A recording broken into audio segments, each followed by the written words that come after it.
国际消息来关心以巴战火。以色列总理纳坦雅胡呛声讲，要甲哈马斯组织消灭。目前以色列的军队准备要拍入去加沙。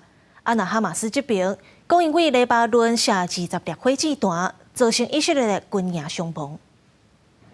以色列保护空袭死亡人数千悬，加沙真下街路情势咧恶化，路边将遗体运送病院太平间时的生活危险。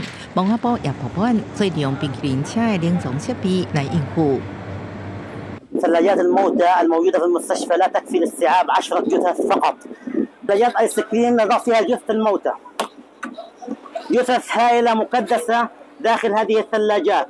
以色列总理纳坦雅胡正说要摧毁哈马斯，咧准备前进破除加沙，因为高层伫加沙人质为136人增加超过150人。进前特拉维夫当局后会的200多万加沙人现时撤离，目前已经有数十万人离开。哈马斯爱大家卖插这项情资。美国国务卿布林肯继续伫中东访问，想要防止冲突升级。伊想要救回人质，阿拉伯领导人只强调保护加沙百姓必要。 ورد الفعل اللي موجود اتحسب انه يتجاوز رد الفعل حق الدفاع عن النفس من جانب اسرائيل ويتحول الى عقاب جماعي لقطاع غزه اللي فيه 2.3 مليون فلسطيني. 透过哈马斯的卡布总团体卡萨姆旅表示，为黎巴嫩向以色列2个基点发射20粒火箭弹。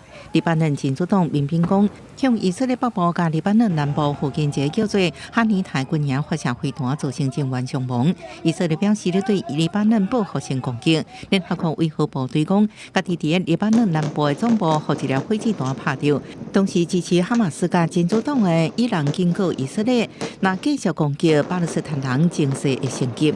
佮强调，德黑兰未结外挂。公视新闻，恩文玲报道。